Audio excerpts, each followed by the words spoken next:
Good evening, my friends. This is the Grim Flayer, and I hope everybody out there is doing very well tonight. And I am here to discuss with you a theory of mine that you may have seen me talking about at various places over the last couple days, and that may be a little bit radical, but may also be the key to unlocking the very maximum potential of our green-black rock archetype in Modern. And the theory is that we are going to punt the blue-white control matchup. Now, hear me out.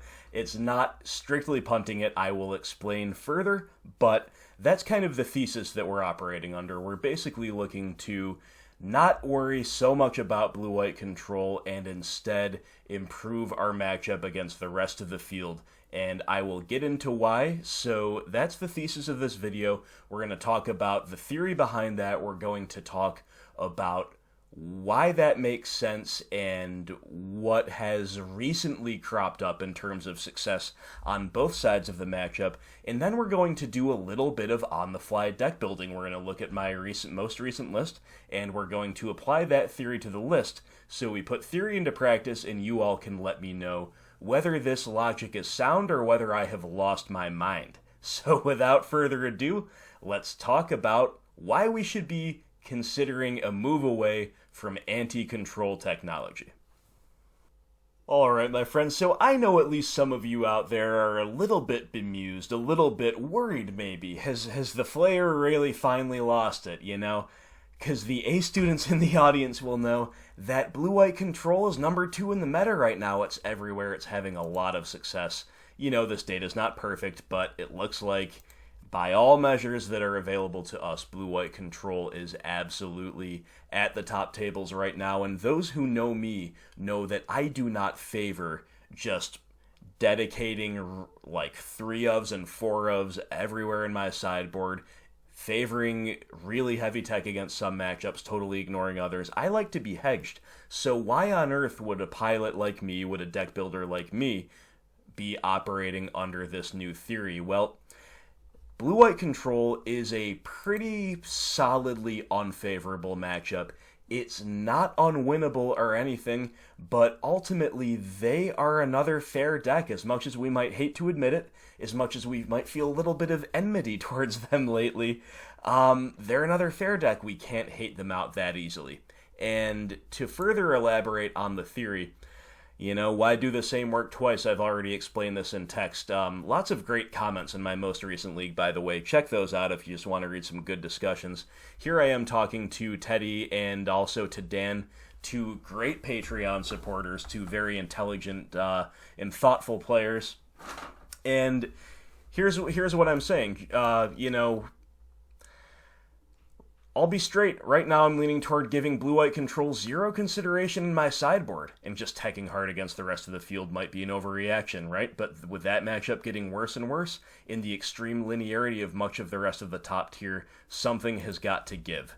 And I go on to say, just to be clear when I say that I'm thinking about punting the blue-white matchup, all that I mean is that I will not be considering it whatsoever during my main board, sideboard construction. And the theory behind this, which may or may not be correct, is that it will not hurt our odds as much as we might assume it would. And we go on to talk about how the core BGX plan of discard into double early threat, whether it be 2 creatures, you know, a beater and a card advantage machine, or creature into Liliana, or creature into Fulminator Mage. These are core parts of our plan that will not change whether or not we're dedicating lots of anti-controlled technology or none whatsoever. Therefore, are we really going to lose that many percentage points against control if we just kind of say we're not going to dedicate any cards to it anymore? Well, maybe to answer that, we take a look at some of the best anti-control cards. First up is the one that is in my current deck. That would be the card Choke. Now, Choke is the closest thing we have to an I win button against blue-white control. There are times, without question, that this can cheese them right out of the game and steal a win that you otherwise had no business achieving. However, for an I win button, it's for how narrow it is against the rest of the field, it is depressingly uncommon that it actually just straight up wins you the game, because blue-white control plays a ton of non-island blue sources. You've got Celestial Colonnade, you've got Glacial Fortress, you've got all kinds of techie one-of lands, like stuff as crazy as Mystic Gate often shows up. Perhaps even more importantly than their inherent resistance to a choke, because they all know this card exists. None of them want to just lose to a choke. They've got all kinds of ways to play through it or play around it. Teferi, Hero of Dominaria, can just come down and manually untap islands through a choke. They've got a bunch of answers to it. They can even just counter it on the stack. They can bounce it after it's resolved. They've got a million ways to play around the choke. Unfortunately, again, it can cheese them. It's the closest thing to an I win button that we have, but it's still just not that good at its job in Modern. It's better in other formats, I think, but maybe in Modern. Is it worth the slot? Against the current builds, I don't exactly know. Moving on to Thrun the Last Troll. Now, I will admit, even though I'm putting forth the argument here that we should maybe not play any anti-control dedicated cards anymore, I will admit that Thrun is looking better and better than he has in a long time. Because, for a while there was this sense that maybe the meta was moving past Thrun. Maybe he's no longer that much of a bomb as he used to be. His stats are no longer that impressive. The format's just getting more and more powerful. And then Blue-White Control adopted Terminus, and it was like, okay, Thrun, thanks for the service, big guy, but maybe your time is up. You're the last troll, after all. Why don't you go retire? You've had a good run. And that was kind of the feeling about Thrun for a while, but now that Blue-White's back on Supreme Verdict, and now that they're playing a lot of Planeswalkers that we can really pressure with Thrun effectively, maybe the time for him has returned. I have to do my due diligence and acknowledge that Thrun is looking better than he has before. That said, still pretty unimpressive in most other matchups, like he's fine in mid-range mirrors, whatever, but so arguably the card of the anti-control cards whose stock has risen the most lately, but still questionable whether it's worth dedicating a relatively narrow slot to something like that. Worth mentioning Bitter Blossom briefly. This card is strangely not as good as it would seem in our deck. Like, you'd think we'd like the recursive value, the double rare card type for growing the Goyf if it ends up destroyed is cute, but ultimately, this card is actually really clunky in our deck a lot of the time if you've ever tried to use it.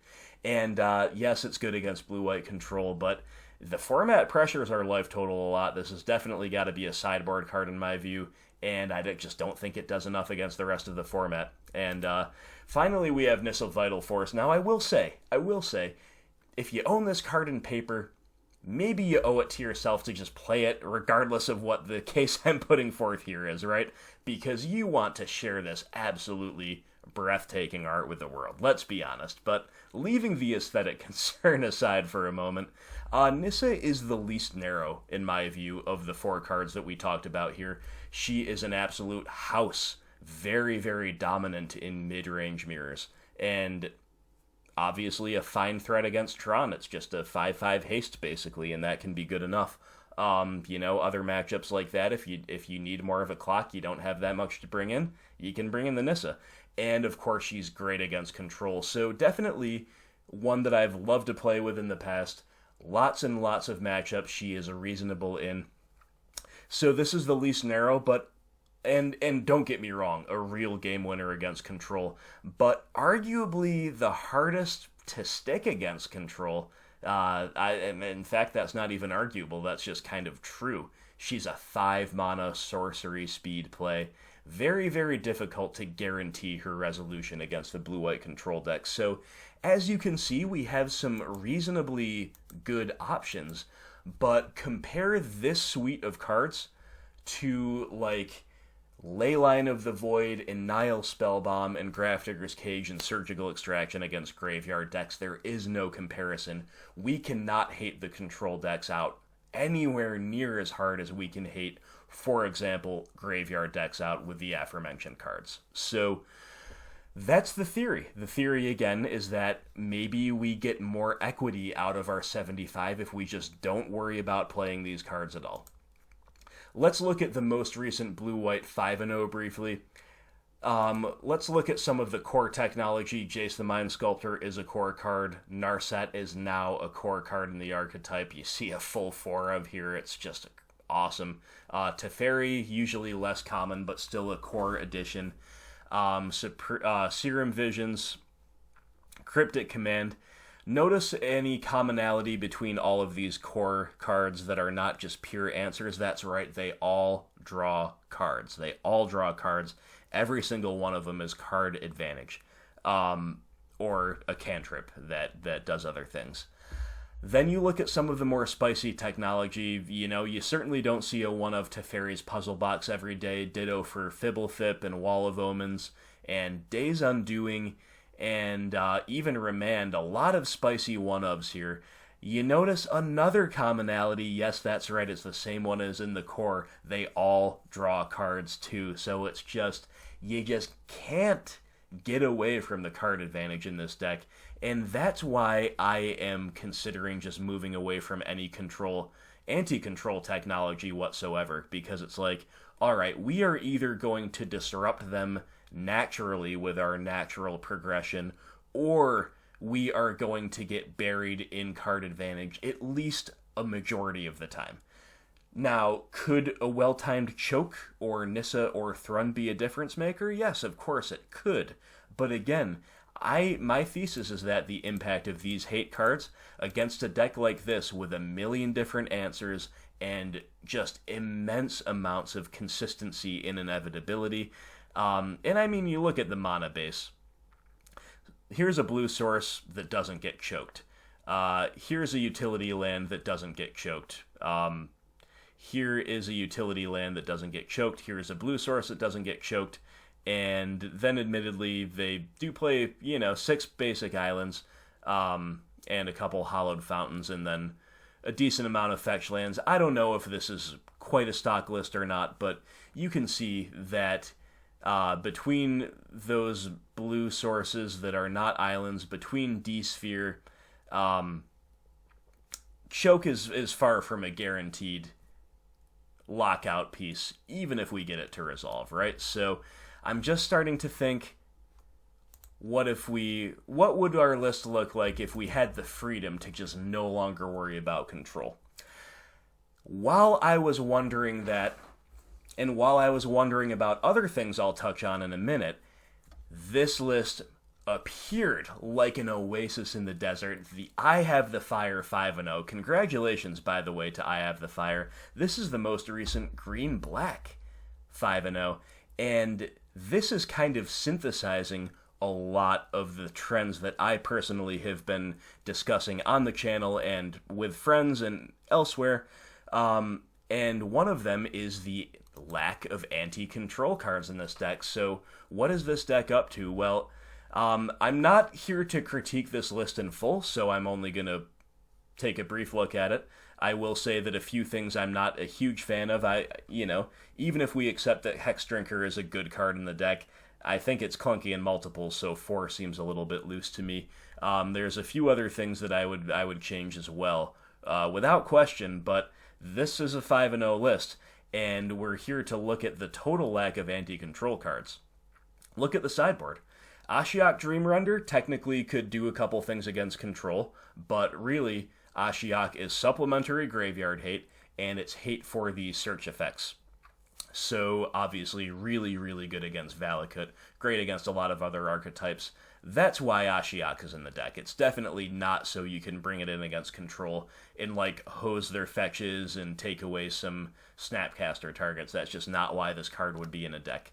Fulminator Mage is great against control, no question about that. However, Fulminator Mage is untouchable in our deck, even if control was totally not an archetype, in my opinion. Fulminator is the best card we have against big mana decks. It is wonderful against mid-range. It's very, very good against Inkmoth Nexus decks. It's even fine against Burn in another random matchup. So, yes, Fulminator is great against control. That actually corroborates my original point about just leveraging the incidental value that will always be in our deck. Fulminator Mage fits that bill, even though it's a sideboard card. Vraska Golgari Queen, yeah, you'd probably bring her in against control, but I don't think that's why she's here. She's here because in any kind of a grindy matchup where Abrupt Decay is really good, she is also quite good. And again, it's a value piece, it will come in against control, but I cannot imagine that Vraska is, like, first and foremost an anti-control card, whereas somebody like Nissa might be. So, again, not an anti-control piece per se. And then we get to 3 Collector Oof, 3 Plague Engineer, 3 Yixlid Jailer. None of these cards have any business against your average control deck. They are hating out graveyard decks, go-wide decks, and artifact decks, respectively. So, we see, again, some things in the list I would change, some things I think are really cool. The 2 things that I think are really cool are, number 1, the total lack of anti-control technology, and number 2, as kind of a separate issue, but one that actually coincides really well with wanting to move away from the anti-control deck, is this big pile of oofs and engineers. I have been saying to my friends for the past few days, I've been saying, am I crazy? But the more and more I play with these new cards, the more I want to just play a pile of oofs and an even bigger pile of Plague Engineers. These cards are just awesome. They really, really are, in my view. And then, like I said, like an oasis in the desert, here comes I Have the Fire with a super spicy 5-0, totally disregarding the control matchup and playing a big stack of the New Horizons tech. I love it, and I took it as an omen that I need to pursue this agenda that just throws the control concern out the window and see where it takes us on this channel. So that's the thesis, that's my evidence for it, that's my argument for it. You can let me know what you think, and now we're going to do a little on-the-fly deck building, putting theory into practice. Okay guys, so you're looking at my most recent list directly ported from my most recent League video, with 2 cards added. That's right, 2 copies of Hex Drinker. I have heard the demands to test this card, and I've always said that it does have its merits. I am a skeptic of Hex Drinker, especially a skeptic of it being a 4-of, like we saw in the 5-0 list we just took a glance at, but I am certainly going to test it, and my suspicion is that it might actually be just perfect as a 1-of, but playing it as a 1-of doesn't really test it adequately, so we've got 2. Before we talk about what to cut for the Hex Drinker, just a quick another aesthetic note. The sharp-eyed viewers among you might have noticed that I have upgraded my Fulminator Mage art. We've done that with a few cards here since you last saw me play. I'm trying to bring you the best possible content, right? And that includes the aesthetic experience, so I've been meaning to get around to this, and here it is. You guys know me, I love the old bordering, the old printings, mostly love the old art too, and you see that in some cards, but for the Fulminator Mage, I think the new art takes the cake. I'm a huge, huge fan of that. So there you go, we've got new art Fulminators. I'm also a fan of the promo Abrupt Decay, so we've swapped out the other Decay for this promo version.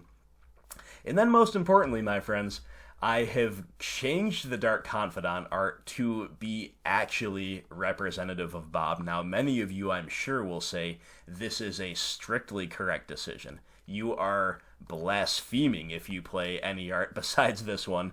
Call me blasphemous if you like. I actually do like both arts. I like Skrillex and I like Bob, what can I say?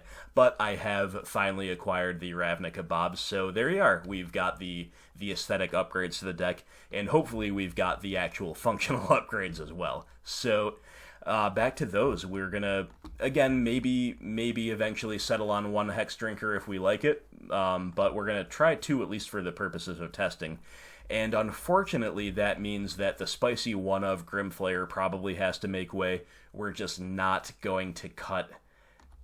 We're not going to cut the Bobs, especially now that we've got Ravnica art. We're not going even lower on Skoos. I already don't like that I only have 2. We're not cutting Goyf, obviously. So, my recent league did show. My recent leagues have shown the power of Flayer, especially in Unearth build. He's been great, but a couple matches also showed the limitations. Green-black on turn 2, despite our really consistent mana, can be a little bit tough sometimes. and if the ground gets clogged up, he can just kind of get outclassed and sit around doing nothing. So it's the closest thing to a like-for-like change, so if we're testing 2 Hex Drinkers, we do have to cut a Flare.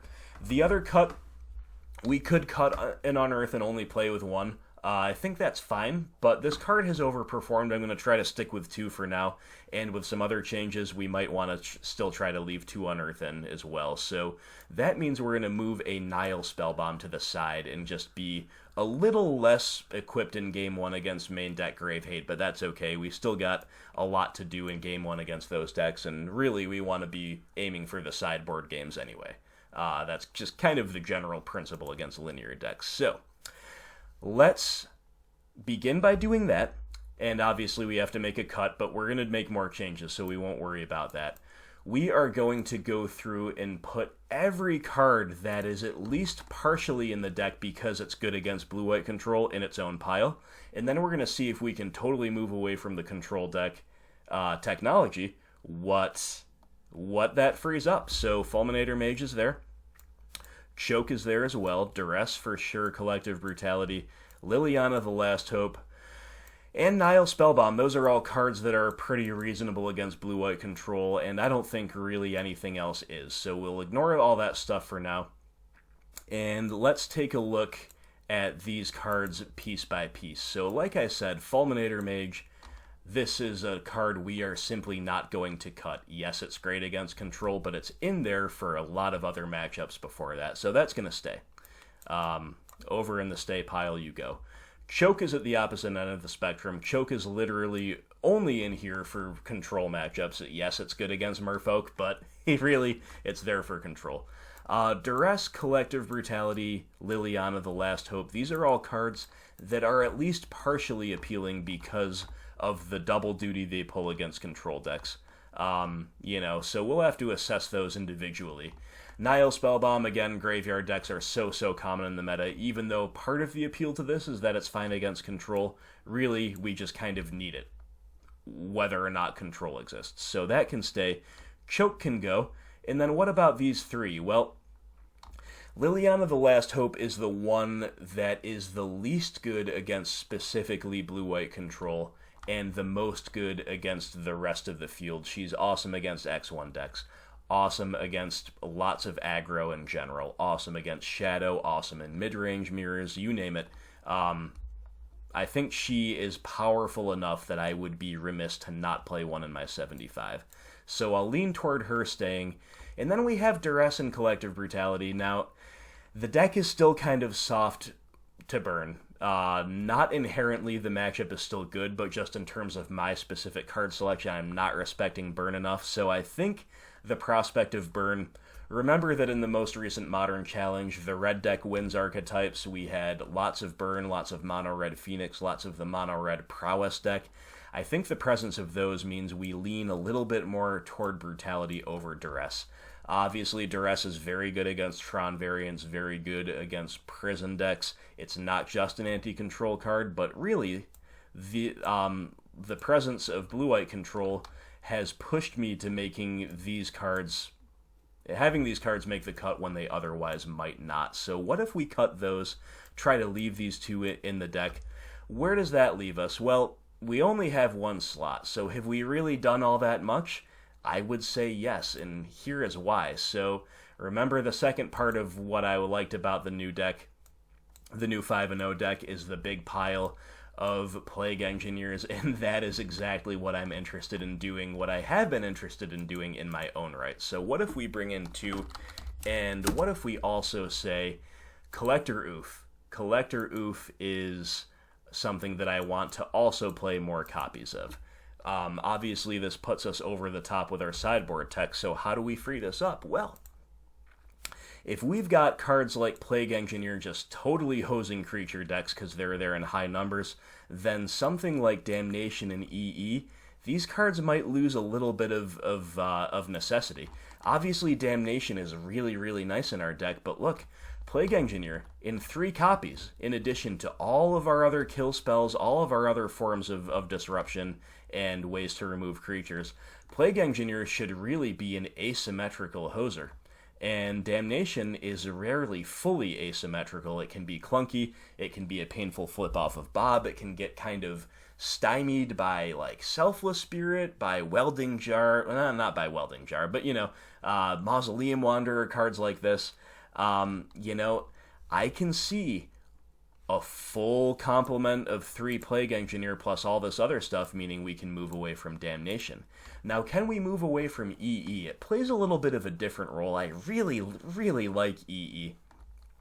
I would say, again, with triple Plague Engineer in the deck, we probably can. However, if we are going to move away from EE, here's another change I've been wanting to make for a long time, or at least a card to test.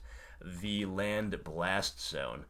People have asked me, if we're playing EE, why not just play a Blast Zone? Well, they don't exactly fill the same role. Blast Zone cannot hit CMC 0, and it is a little clunkier. However, they're obviously quite similar, and Blast Zone is very appealing because it's a land and it's a spell. Now, we've been on 23 lands for a while, these 23 lands, and I think in general that's a fine change, but I also think that Nurturing Peatland wants us to play 24 lands because it's flood insurance and it ensures that we're still curving out with 24. So Blast Zone may actually be the perfect compromise. Consider us playing like 23 and a half lands, because again, it's kind of half land, half spell. The fact that it's colorless is not great, but again, we had a functional land base without it. This is just only helping the land base if we consider it as a spell for the purposes of, like, do we keep this opening hand, right? So Blast Zone, definitely its stock rises if we're cutting the EE from our sideboard. And if we're doing so, let's take a look at this sideboard. I mean, we sort it by color. We have, in my view, gotten way, way stronger. We have not had to move away from any of the graveyard hate, any of the big mana hate, any of even, like, the value mid-range pieces, or the stuff against burn. And we're playing 3 copies of this awesome one-sided Hoser Plague Engineer. And by the way, one thing I didn't mention, like, yes, Engineers, even multiples, will not kill the really big stuff that Damnation can kill, but his Death Touch allows him to trade with those things. You mean, talk about, like, Gurmag Angler, Reality Smasher, Engineer is good in those matchups too, because he's a Death Touch body that applies a debuff. We've got now 2 copies of the Stony Silence on legs, who is incredible against Tron, incredible against Whir Prison and Affinity and Hardened Scales. Absolutely awesome. And, I mean, looking at this, it looks like we got way, way more powerful. Now, if we are going to play the Blast Zone, we could do one of 2 things.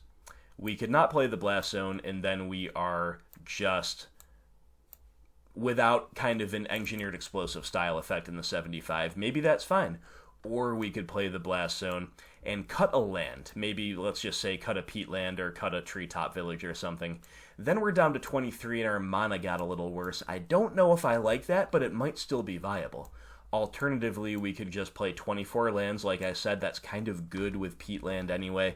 And then we make another cut. I don't know what it would be. Maybe it would be a Hex Drinker because maybe it's just best as a one-of, but we're going to at least test 2. So I don't know what I'll cut before I play my next league. Maybe I'll just cut an Unearth because we've kind of seen a lot of it. We know what it does.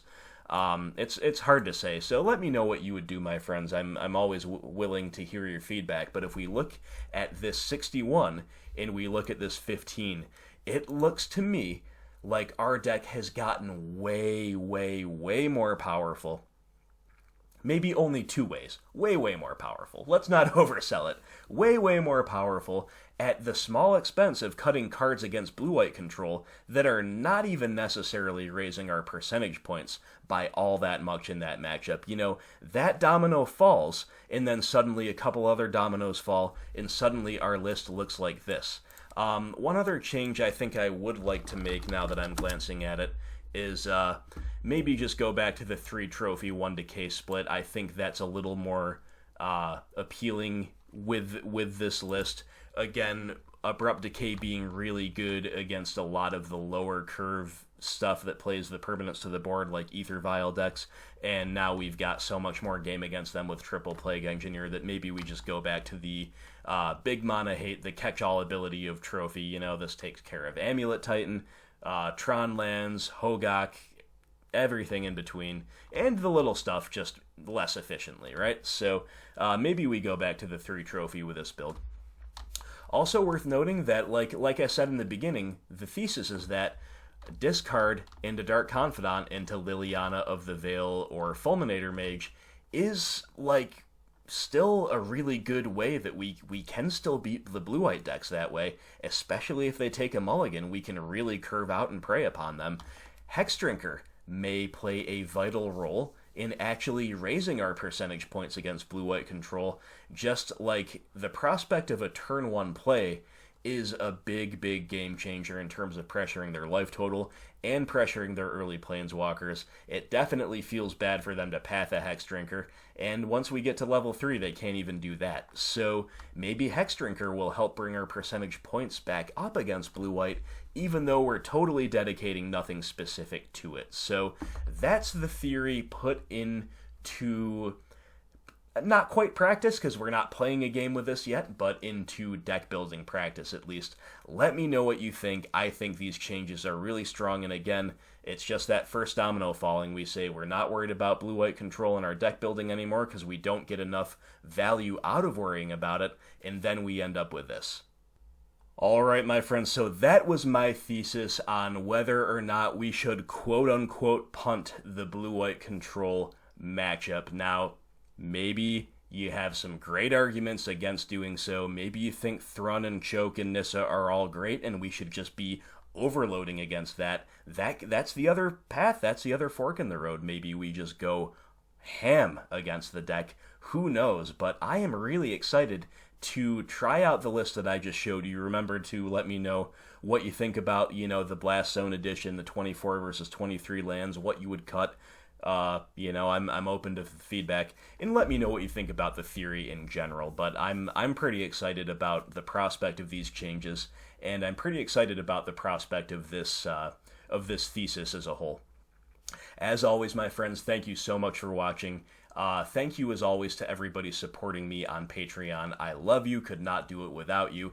If you are enjoying this content, feel free to check out Patreon. Link is in the description below. We've got over 50. We would love to have you join us. If you want to give back, that's the best way. You can also subscribe to the YouTube channel. Help me reach 1,000 subs. We're getting close. So thanks again for watching. Let me know what your thoughts are, and I hope everybody out there has a wonderful night. I will talk to you soon.